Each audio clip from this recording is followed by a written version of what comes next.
All right, so we're on section 9 of I Am That by Sri Nisargadatta Maharaj. Responses of memory. These truths, a lot of times they strike us as being quite high philosophy. And if that's happening, what needs to happen is just contemplate them more, bring them down to their real world implications, and act and live accordingly. When we read them as philosophical truths, they stay unusable. Really, they just kind of stay in a philosophical, academic, intellectual sort of way in our mind. And that's why it's important when we study these kinds of truths that are really contrary or at least perpendicular to the experience of the sense world. Um, that what we need to do is kind of tie a string to them and kind of bring them down into our circumstance, just kind of unpack them and hold them sort of as a lens for re-observing our reality, for looking again at the way that we see things with these truths in mind. And quite often you can see a shift in the way that things appear to you, especially if you keep running these things through your mind. If you hold on to them and study them every day, and then throughout the day keep repeating some of the crazy things that you're reading or seeing, and just constantly look at your current situation, like exactly where you are at this moment and how things appear to you, and then just start running some of the ideas through your mind, and try and let them uh, let them affect the way that your mind thinks about what it's perceiving, about the information it's getting. And these truths will then begin to crack open a whole new way of seeing, a whole new way of being for you. It's much easier to renounce a world that's unreal than it is to renounce a real one. It's much more difficult to to act in a certain way without becoming that certain way. It's this these truths happen from the inside out. They allow a freedom that the outside in perspective doesn't allow. And what do I mean by that? It's like, remember when we mentioned Sri Nisargadatta says that when a worldly person sees a suffering person on the street, uh, he sees a suffering person, whereas a holy man, a realized soul, will suffer because he sees himself and the suffering person as the same. And so he experiences the suffering of the suffering man. And he says that that's because the holy man, a holy person, defines themselves from the inside out and not from the outside in. And so when we start thinking of ourselves, start thinking of yourself from the inside out. Your inner world is much bigger than your outer world. You can't come up with words to describe your inner self. When you go from the inside out, the reason we don't do it is because the first word that comes to your mind is infinite. There's no, where are the boundaries of the inner world? Where are the attributes of the inner world? The handles. And you see, we ignore that and go directly to the outside world so that we can get some handles. We can get some adjectives to describe ourselves, some limitations to boundary ourselves. But from the inside out, those boundaries don't exist. And that's the nature of God. And it is the evidence that we ignore easily because we don't know what to do with it. We don't know. We need handles. We need to pick things up. We need to touch things. And when we come to realize that our nature from inside out doesn't have handles, doesn't have limitations and boundaries, instead of taking that for truth, we just kind of overlook that and go to the outside. Make a quick jump. I'm wearing orange. I've got a handle. So he's going to talk a little bit about that this morning here in Responses of Memory. The questioner starts off just going right for it here. He says, some say the universe was created. Others say that it always existed and is forever undergoing transformation. Some say it is subject to eternal laws.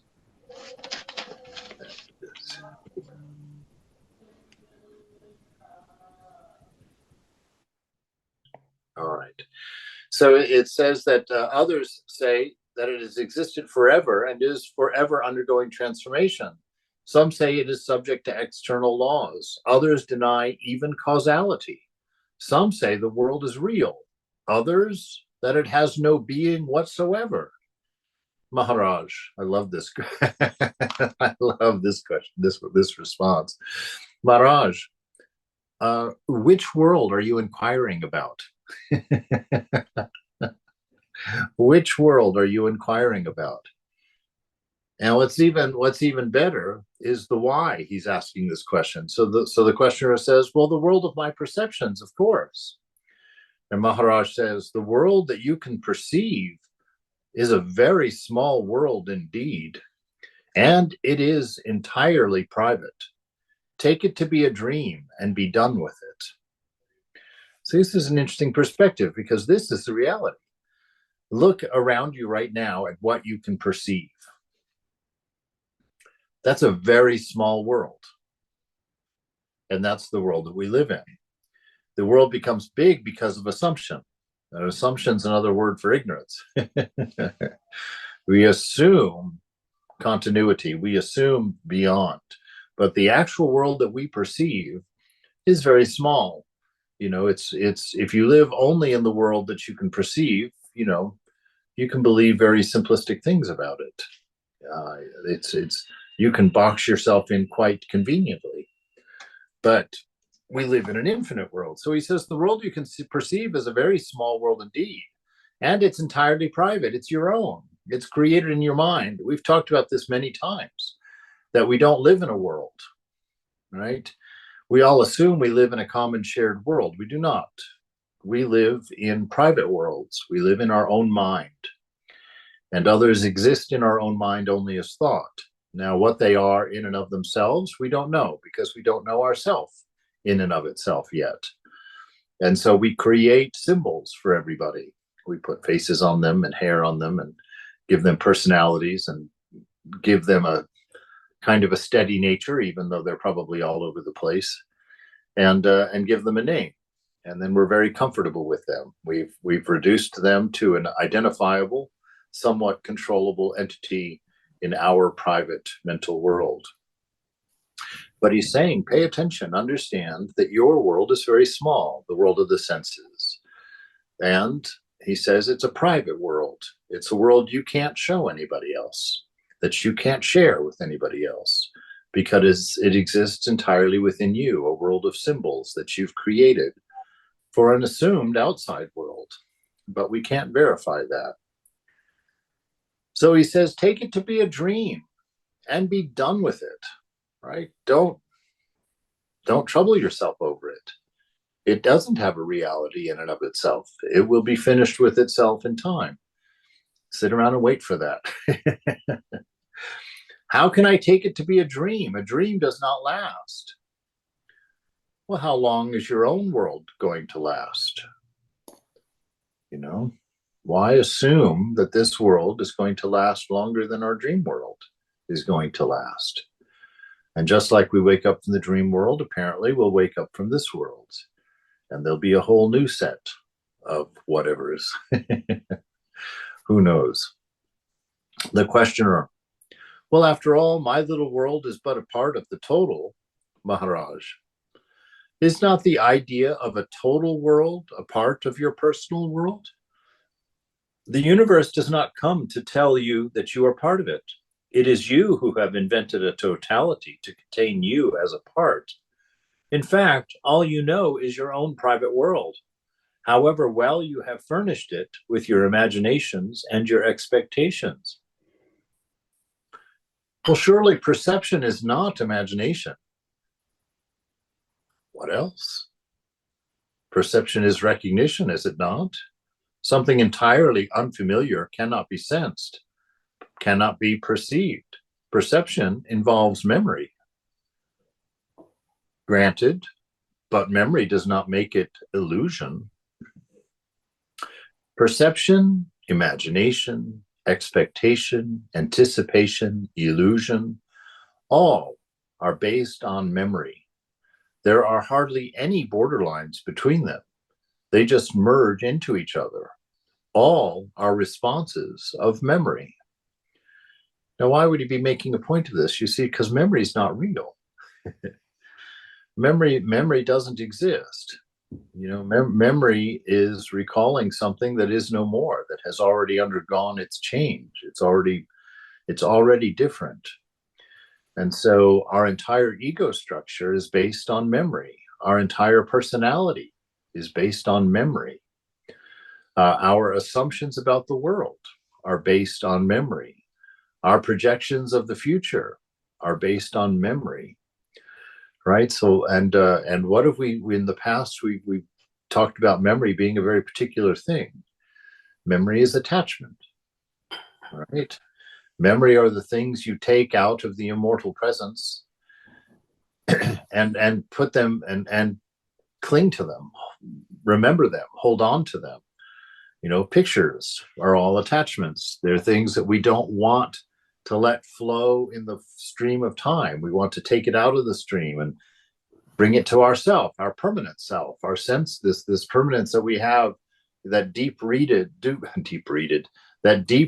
knowledge that we're immortal, that we don't experience time within ourself. I read a great quote about Tom Hardy yesterday, which I'm not going to be able to remember. But he says, everything expects change. He said, except for some part within us that is always surprised by change. And I thought that was a very real world way of recognizing this immortal unchanging within, the absolute that we have within. It's not memory. Memory is the isness. So all of ourselves are based on what we remember. And it's important to watch that, because that is the sand that the foolish man builds his house on in the New Testament, in Jesus's parable. This memory, this changing world, if we build our world on the changing, which is what most of us unfortunately are doing, when the big storm comes, whatever that big storm is, that reality will collapse. There is no reality to it, no existence to it. And so the rock that the wise man builds his house upon in the same parable, that rock is the absolute unchanging. It's your awareness of self, awareness of awareness, that part of you which does not change, that part of you which has never changed. It's becoming aware of that, becoming aware of yourself from the inside out, right? And understanding the implications of that this world that you've created is one based on memory, and it's unique to you, and it is small, and you have incorporated your ideas and expectations of a universe to hold yourself within. But that's backwards, because the universe is within you and not the other way around, right? Still, memory is there to prove the reality of my world. How much do you remember? Try to write down from memory what you were thinking, saying, and doing on the 30th of last month.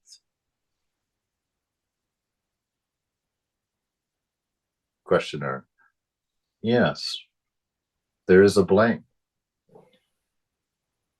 Maharaj. It is not so bad. You do remember a lot. Unconscious memory makes the world in which you live so familiar. So he's saying here, see, he's showing that most of this man's questions are coming out of thoughtlessness, coming out of non-reflectiveness. He hasn't thought about these things. He says, still, memory is there to prove the reality of my world. And he says, but how much do you remember?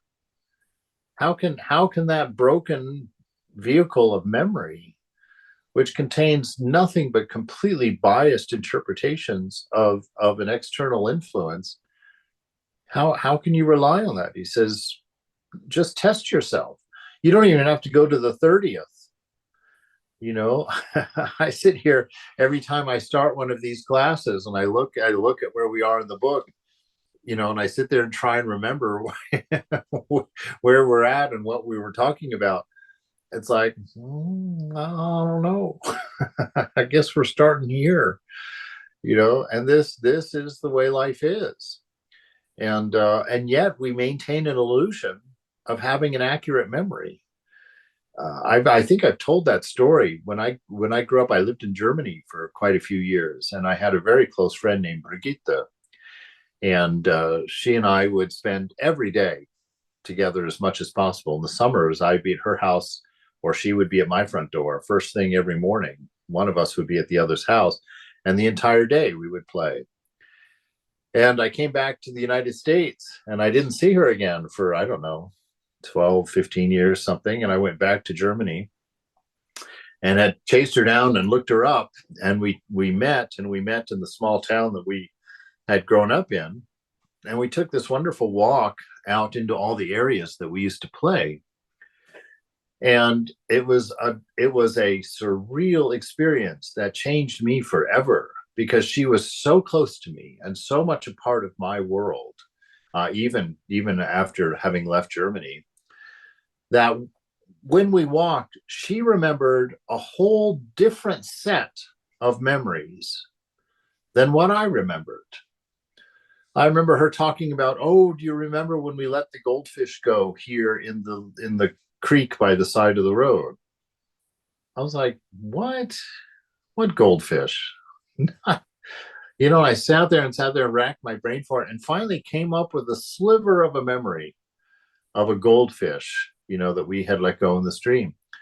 And I was talking about, oh, remember when we saw that party happening over in the woods, and we went over and we hid behind the trees and spied on everybody.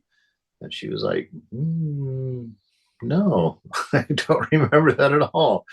And it was very disturbing, because we spent the afternoon together. And after that afternoon, I had this distinct feeling that she and I knew two different people. That we had these memories, which, if I really thought about them, were shared, but they were not her important memories, and my important memories were two subsets that didn't overlap. And it was such a strange thing how our relationship was something completely different from her perspective than it was from my perspective, even though it was shared time, even though it was shared experience. And I just realized, you know, at that point, that my past is made up. The past that I believe in is not the past that I experienced. That it's a made up world, where I have emphasized some things, forgotten other things, ignored some things, highlighted other things, and changed stories, even changed the stories, you know, as we go, as we retell them each time. We embellish them just a little bit, or make the point a little bit more strongly as to why we're telling the story. And over 20, 30, 40, 50 years, that story that we remember, that we could swear had happened, never happened. But we fully believe it because the seed of it is true, you know. There was this, there was a man, there was a friend, there was a flower, but the rest of the story, the rest of the story's been completely changed and made up over time. And that's what our world is. And if you're honest with yourself, if you sit and do this introspection, you'll begin to realize that your personality, your life story, is more fiction than fact, is more made up in the moment to sustain the moment than what it is real. So he's bringing this. Yes. Oh, thank God my mic is working, this new computer. So as I'm thinking about what you're saying, so basically then we are saying that there are no relationships in a way. There's no that external It's a relationship. moment-to-moment communication, or moment-to-moment connecting, but no connection based on the past. Well, this is a tough question, because Of course, we have always said there are no relationships in the highest realization. There's one without a second. So either you can say there's no relationships or there's only relationship. It's relationship. I think what we're getting at more than no relationships is that all of our relationships are in fact with ourself. Right. So no relationship based on the feeling of other. Right, which is delusional or not So, true. and I mean, what you say is very true because, I think usually when you talk to a spouse, their idea of the past is totally different from one to the other. I mean, we both live in two separate worlds of the past. Yes, yeah. Um, but yet the relationship continues according to relative truth. Um, but I guess that's why the concept of now comes in, that if you just base it on the present, on the now, then you really negate that, negate what was in the past, and therefore don't carry any baggage. Yeah, you don't negate. You just don't consider. You let things be. You accept the moment perfectly as it is, regardless of what the past story is telling you about the moment. It's like that story that I'm starting to wear out now, where I walked through the room and saw a devotee I didn't like, and for the Yes. first time, my mind declared it to me. You see, declaring it forms a memory, and a memory that's going to judge the present and change my experience of the present in the future. And so that's what we do. We form judgments, which is memory. We form conclusions out of memory about people, and then we limit our experience of that person in the moment. What we're trying to do is not to bother with that, to let the past be the past, let it flow through the present moment, and take the moment as new, and always assume the best, always assume the perfection in each other, always assume the light in each other, and let the moment present that to us instead of our past judgments and our past conclusions about a person. Because yes, it is true that there's no relationships in the sense that we assume our relationships are true, because all of our relationships are with ourselves. And that's easily ascertained also, if you think about it, because you cannot know another person's mind. You do not have an access to their mind. You can only relate with them as you think they are, as you project them to be. Because really there's nothing there. There's nothing but the moment in any of us, right? And the memories that a person has collected to define themselves. How am I ever going to know that?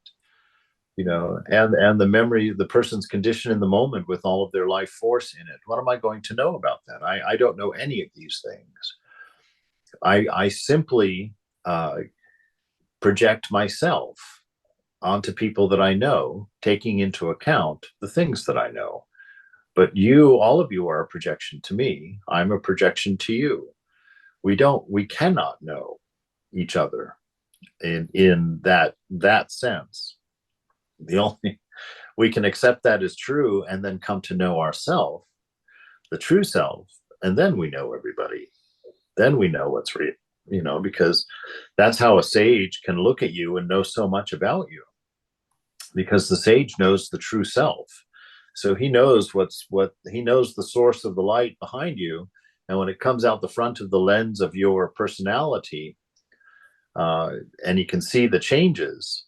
So he knows what's coming in, what's going in, the pure self in the back, and he sees what's coming out the front, your personality, and he can know exactly what has happened to that light in between. So it's a deep knowing of self. So yes, I mean, in one sense, the only relationship we can have, I'm going to take another step on this one, another step into it. It's not just a relationship with ourselves, truly, because we don't know ourselves either. So it's not, in fact, a relationship with ourselves that we're having with everybody else. It's a relationship with the divine. In true essence, it's the relationship with the divine, because that is the self from which we are composed in ignorance, and then that ignorance, that imagined self, is then projected on every other person out there, because we assume them to be what we are. We're human, and this is what a human is. So I look at them and I project what I think of that on that person. But you see how the whole world is based on the past. It's based on memory. It's based on assumptions. It's based on collections, and collections of thoughts, collections of experiences imagined. And all of those things, because they don't have an inherent reality, morph over time and change over time. And so this very concrete sense of self that we have, utterly untrue, utterly unreal. But then when you are looking at the manifestation, like in a spouse or in a friend or whoever, and the manifestation is colored, um, um, so basically we are saying we just discern every moment of our living, because, or we say that, oh, I mean, and the manifest, I mean, God, the Brahman or God is Satchitananda, which, without blemish. But Mm-hmm. yet you see the blemishes in the manifestation Mm-hmm. according to whatever past or judgment or discernment. Or so we just kind of say, it's easy to read, but you just say, okay, this is a manifestation and this reality behind. You know what I'm saying? It's you can't it's difficult to take a colored manifestation as pure. Yeah. So I see the faults in my husband, let's say, for example, and I say, okay, you're divine, but yet I'm seeing, I know that, or I think I know that, that this is not correct. So what are we saying? Do we drop the judgments? Do we just say, how do we practically apply that? Uh, yes, we'll drop the judgments, but more than that, try and experience the moment without bias. Um, Understand that your husband, in essence, is perfect, and you, in essence, are perfect. And try to use those aspects of yourself to communicate and to identify each other with, as opposed to your knowledge of your own faults, which then get exacerbated when laid up against your husband's faults. And will remind they'll go into a self-reminding circle. So the real task, let the moment be what it is. You can't really do much about it. It's sort of created by samskara and karma, really, at that point. But do your practice to try and dehypnotize that. Keep reminding yourself, I don't know anything about this person. This person is unknowable, right? Because they are. You do not have access to their mind.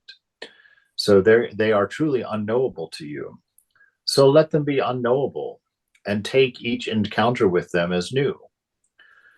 Take each encounter with them as your first, and let it be at that. That's the high road. Now, of course, reality for us is going to be a mixture of those things. But it's trying, what we're trying to do. See, if we see the moment as it is, we'll see God, because there's nothing but God here. And so what we're trying to do is to see the moment as it is, and not as our mind is telling us it is, right? Because the mind only tells us what the moment is based on body mind. It's hot, it's cold, it's beautiful, it's miserable, it's, I'm happy, I'm sad. The mind, if it's telling you about the moment, is going to tell you the story of body mind. So in silent mind, approach the moment. Well, you can't approach a moment. How are you going to get out of the moment to approach it? But you're accept this moment as perfect. Accept it as it is, and try to see it as it is. And don't let the mind analyze it. Don't let the mind reconfigure it. Just let it be. And and understand that your faults don't belong to you, right? Because the self cannot be stained, and your husband's faults don't belong to him. So stop dealing with each other on that level, and start dealing with each other on with the faith that each of you, beyond the apparent, beyond the presented, beyond the lens, are real. That you are in fact Satchitananda. Your husband never intends to express anything but love. And it's like, oh my God, that's radical. That's so untrue. Well, no, look more deeply. Why is he acting the way he's acting? He's acting the way, or she's acting, whoever is acting that way, motivated by the same love and wisdom that you are.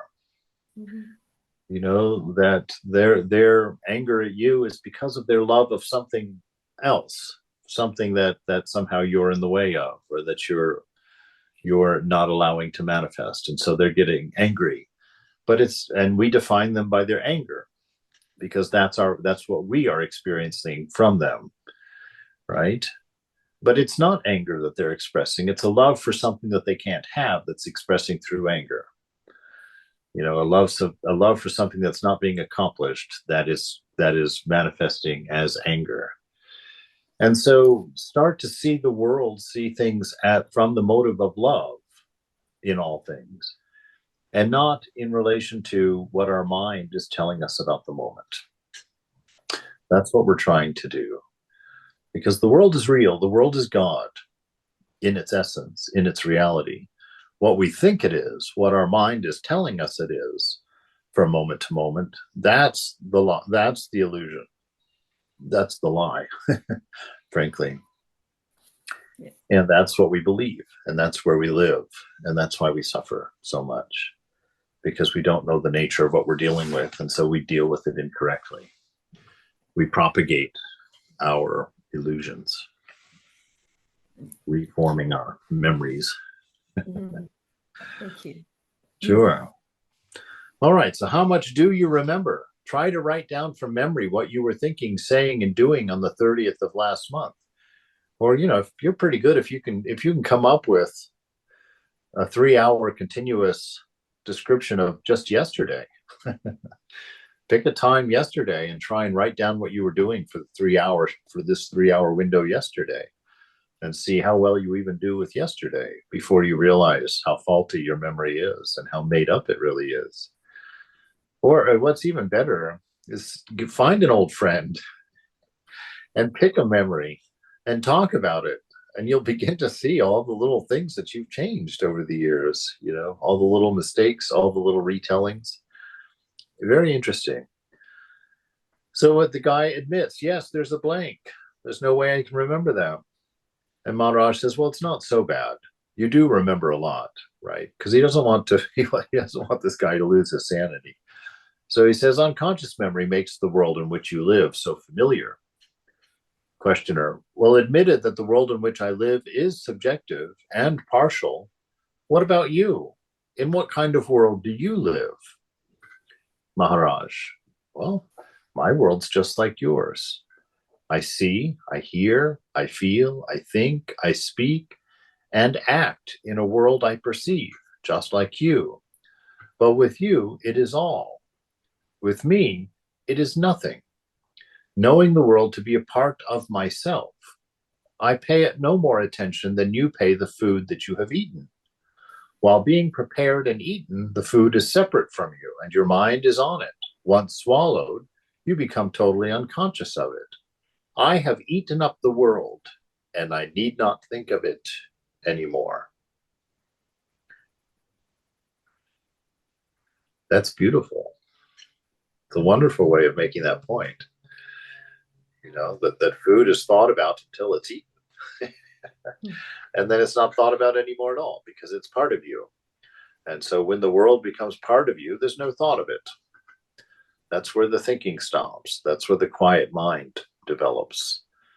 That's where the freedom begins to become available to us, when we see that. So I have eaten up the world, and I need not think of it anymore. Questioner, don't you become completely irresponsible? Maharaj, How could I? How can I hurt something which is one with me? On the contrary, without thinking of the world, whatever I do will be of benefit to it. Just as the body sets itself right unconsciously, so am I ceaselessly active in setting the world right. Because this world, being your own, is your own manifestation. It's the world created by you. And since your nature is love, your nature is wisdom, that's going to always be an influence. It's going to be competing with your wrong ideas of what you are, the ideas that where you think that you are a body or a mind, and all of its long list of adjectives. That's going to compete with that expressing love, or it's going to re-channel that expressing love, that expressing wisdom, but only for time, because the presence of the self is steady and constant. And just like that little tiny river running at the bottom of the Grand Canyon, you can see what a steady pressured sense of being can do over time. It can carve out a huge canyon. And so within you is the divine truth. That divine love is expressing always. And it's competing with a mind that's misdirecting it, misunderstanding it, misinforming it. But it's a losing battle. In time, the mind will give way. In time, the body will give way. And this steady stream of peace that's within you will win, will be the dominating expression of self eventually over time. So in the state of union, the state of knowledge, you don't need, you see, many of us think that the thinking of the moment is necessary. Which again, I had some marvelous things happen last night. Just reminding myself there's only one person here in this body. Why all of this noise? As I was falling asleep, the mind was just so active, just thinking about all different truths and things and wondering about them and getting caught up in where I really am. And, am I really as bad as that kind of thinking, and you're it's going through. And then you realize, who's talking to me right now? I noticed a voice last night. That was kind of a spooky thing. The voice of the fundamentalist me, when I was younger in my teens, and just as I was going into seminary. That fundamentalist me has become a whole developed self-supporting structure in my mind that I was completely unaware of. This is going to sound way bigger than it needs to, but I was completely unaware of that voice having that direct authority within me until last night. And that direct fundamentalist self last night was telling me how it was. And I was listening and feeling a lot of pain for it and feeling a lot of inner struggle. And just for the first time in my life last night, suddenly I snapped out of it. I was like, who's talking to me? Who is talking to me? Who is generating this line of thinking in my mind? What is this? How have I given this voice a pass to my very inner self without watching what it's saying, without discerning what it's telling me? And it was such an aha moment for me. I felt, we'll see how it plays out in the next few weeks or months. But that voice has been just a clinching, judging, dominating voice in my spiritual life for such a long time. And it was amazing to me last night to recognize it for the first time. And then to ask, who are you? Because there's only one person in here. There's not two of us in here. What is the source of that thinking? Where is that coming from? And I could just feel it being disempowered as I asked the questions, as I looked at it. And so that's the thing. You can do that at any time. If you're sitting there and you're feeling restless and just like, whatever it is, stop. Look at that voice and saying, who is this? There's one person in here. Who is this telling me that I'm restless? Who is this telling me that I need to be concerned? Who is this telling me that I need to feel this way or think this way or do this way? Who are you? Because there's nobody. It's a phantom. It's karma. It's memory. It's a trace. It's an echo.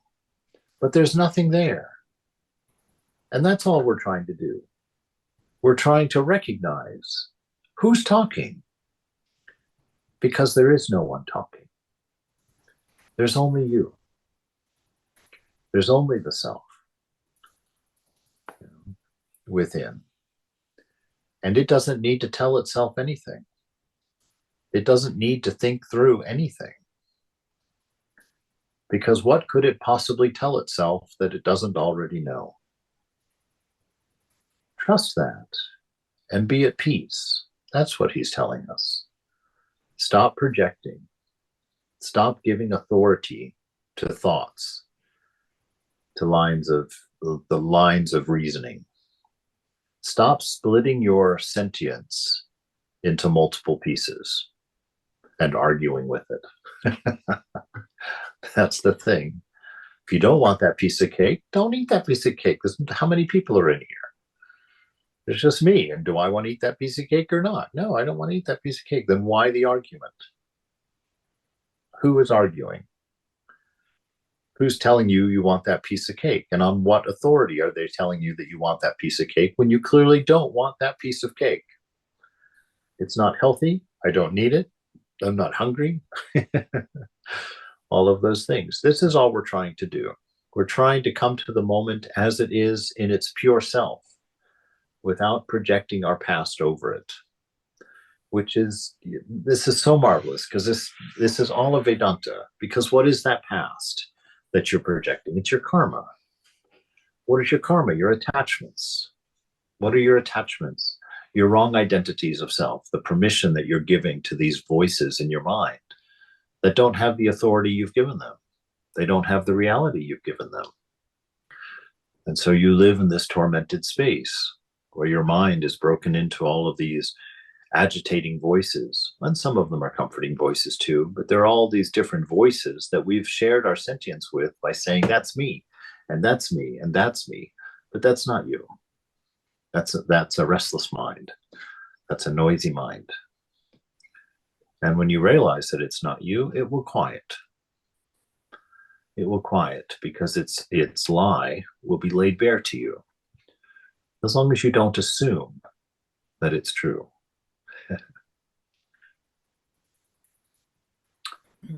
So don't you become completely irresponsible. How could I? How can I hurt something which is one with me? On the contrary, without thinking of the world, whatever I do will be a benefit to it. Why? Because it stems from you anyway, and all of your motives are love. All of your thinking is wisdom in its essence. Whatever I do will be a benefit to it. Just as the body sets itself right unconsciously, so am I ceaselessly active in setting the world right. It's the nature of it, the nature of things. Questioner, well, nevertheless, you are aware of the immense suffering in the world. Maharaj, well, of course I am, much more than you are. Questioner, then what do you do? Maharaj, I look at it through the eyes of God and find that all is well. Questioner, how can you say that all is well? Look at the wars, the exploitation, the cruel strife between the citizen and the state. Maharaj, all of these sufferings are man-made, and it is within man's power to put an end to them. God helps by facing man with the results of his actions and demanding that the balance should be restored. Karma is the law that works for righteousness. It is the healing hand of God. Well, any thoughts on that? Yeah, yeah. He suddenly kind of went back to karma from being the non-dual. He does, yeah. But of course, the question is very dual. But he's pointing even in that dual perspective. He said, see the truth of it. See the truth of it. It's like it is unfolding. The karma itself will cause. Well, I mean, look at the suffering of war. You know, we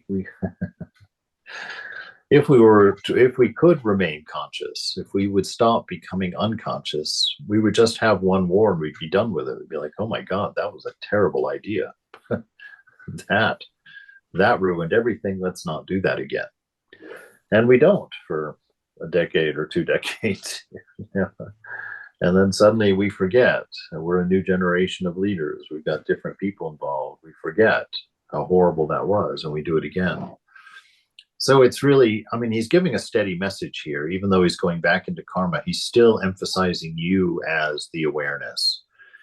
And that this awareness is the thing that sets things right by paying attention to the karma, right? Because karma is the result of our wrong thinking. And so it will teach us, it will show us how to untangle the puppet, as it were, the marionette. It will show you how to untangle it by following these strings of karma in there. But that's not necessary, because just by paying attention, you'll know what to do. You don't, you know. So it's tempting to get all caught up in it. We don't need to. He's just really saying, be aware. Be aware in this moment of how your mind works, of how your body works, of how it interacts, and watch how its patterns are provoked and then put into action, and how they emphasize a story that you're comfortable with, that you're familiar with, that you've learned to love, and that you've stopped questioning, you've stopped noticing even. And that's really that's our only enemy, is this lack of awareness, this unconscious living, this assumption. Is that a word? Assumptuous living? I like it. Even if it's not a word, this assumptuous living that we have is our trouble. So he's really just saying, return to the moment in its freshness. Let everything be new. Don't hold anything against anything. Don't hold the past before you encounter the present. Give everybody their new chance in the moment to be the best they can be. And likewise with yourself. Give yourself this moment full of its potential. Don't limit it by what you've always done or what you think is right or wrong. Let this moment be an infinite potential for you.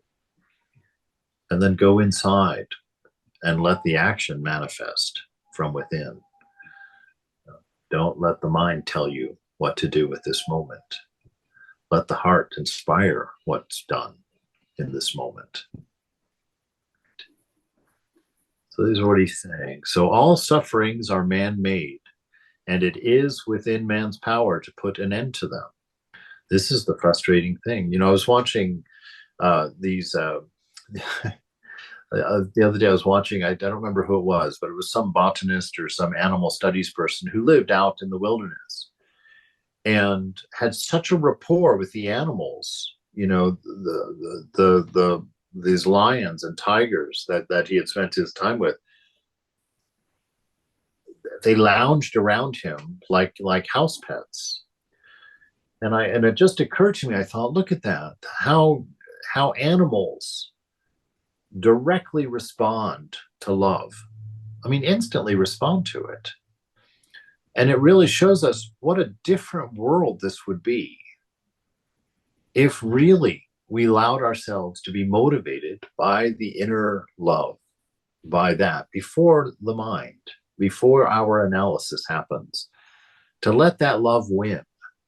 You know, that's what Vivekananda says. Anytime there's an argument between the head and the heart, let the heart win. You know, go with the heart. Because this world can be heaven. This world can be a mansion of mirth. That's how Ramakrishna experienced it, you know. M experienced it like you and I do. And he was like, oh my God, this world is such a place of suffering. And Ramakrishna looks at him and said, why do you say that? This world is a mansion of mirth. a mansion of great joy. And so that's what we're trying to allow the world to be without the mind, like our listener, like our questioner here. Oh, but look at all of this suffering. Look at everything that's going on. And Maharaj looks at it and he says, what? This is the reflection of what everybody wants. Because of everybody's acceptance of their minds and bodies' desires, we have all of these things. Because of the greedy, there's not enough wealth for the world. Because of the gluttons, there's not enough food for the world. This is us listening to the wrong story, believing the wrong things about ourselves. There's plenty of food for the world. There's plenty of houses for everybody to have one. It's because of our wrong thinking that we suffer, that we go to war.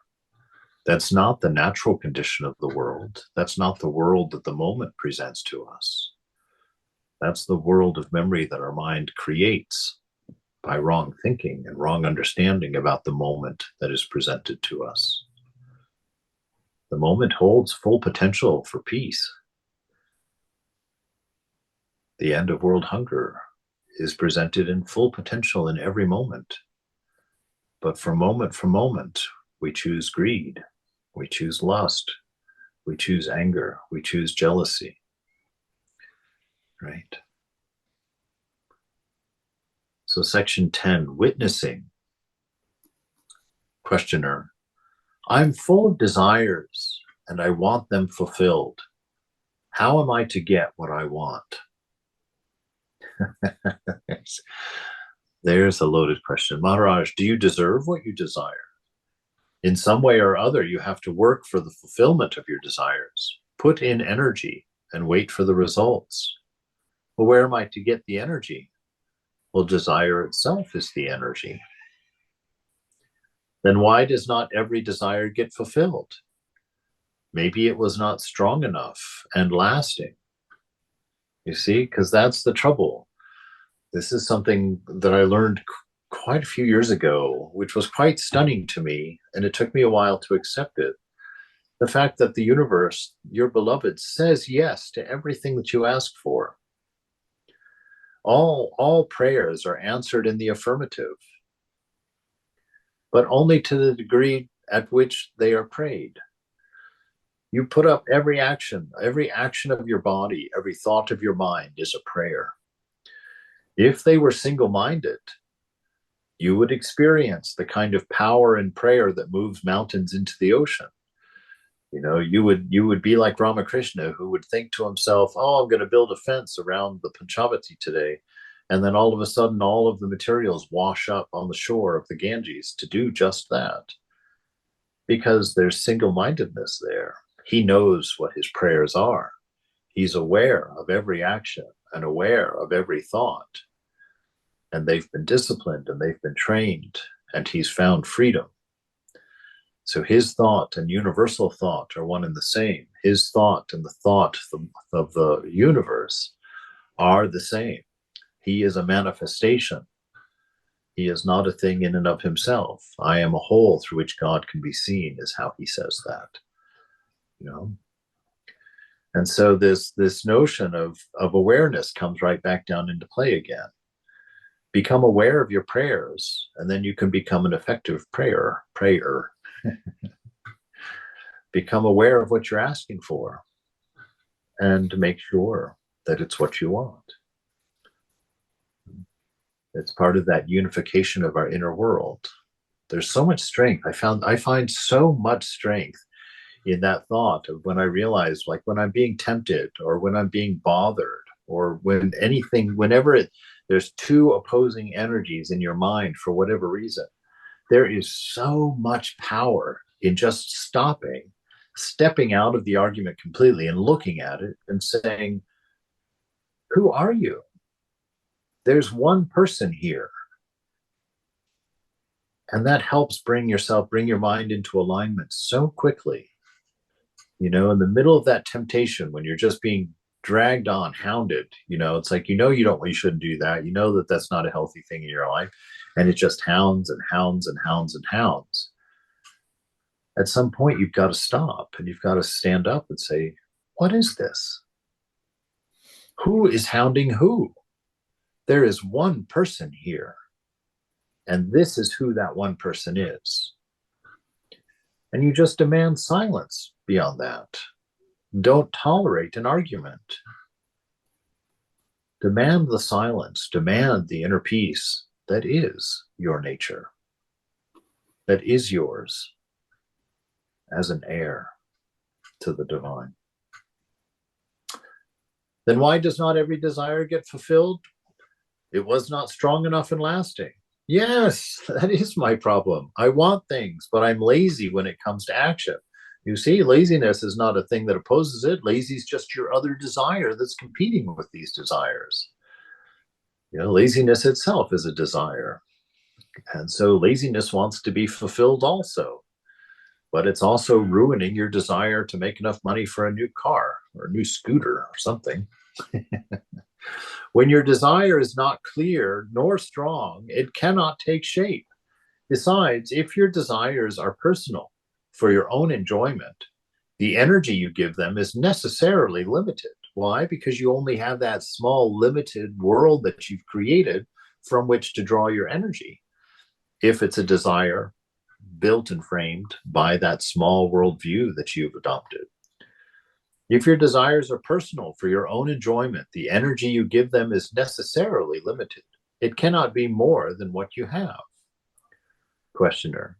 Yet often ordinary persons do attain what they desire, Maharaj, after desiring it very much and for a long time. Even then, their achievements are limited. And what about unselfish desires? When you desire the common good, the whole world desires with you. Make humanity's desire your own and work for it. There you cannot fail. All right. That is a beautiful place to stop for today. But this, make humanity's desire as a whole. See, this is broadening that idea of self to the real self. Everyone is a part of you.